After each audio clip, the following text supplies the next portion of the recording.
మామిడి పండు మధురమై మన మనసు ఆనందమై చెట్టుపై పైన ఊగుతూ సూర్యకాంతిలో తేలుతూ సీతమ్మ తినే మామిడి కృష్ణుడు ఇష్టపడే మామిడి వేసవిలో మిత్రుడై మనకు ఆరోగ్యమై విటమిన్లు నిండిన పండు శక్తి ఇచ్చే మధుర బండు తిన్నవారికి బలమవై మన ఆరోగ్యం కాపాడై మామిడి పండు తింటే బాగుంటుంది మనసు సంతోషం కలుగుతుంది అమ్మ చెప్పే మాట విను ఆరోగ్యమే మనకు రత్నం.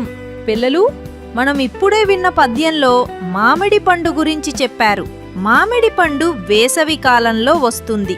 ఇది చాలా తీపిగా ఉంటుంది కదా, అందుకే మనమంతా దీనిని ఎంతో ఇష్టపడతాం. మామిడి పండులో విటమిన్స్లు చాలా ఉంటాయి. వాటి వల్ల మన శరీరానికి బలం వస్తుంది, ఆరోగ్యం బాగుంటుంది, మనకు ఆటలు ఆడే శక్తి కూడా పెరుగుతుంది. మామిడి పండు తినడం వల్ల మన మనసు కూడా సంతోషంగా ఉంటుంది.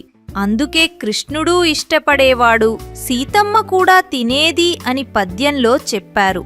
అమ్మ ఎప్పుడూ చెబుతుంది కదా, ఫలాలు తినాలి, ఆరోగ్యంగా ఉండాలి అని.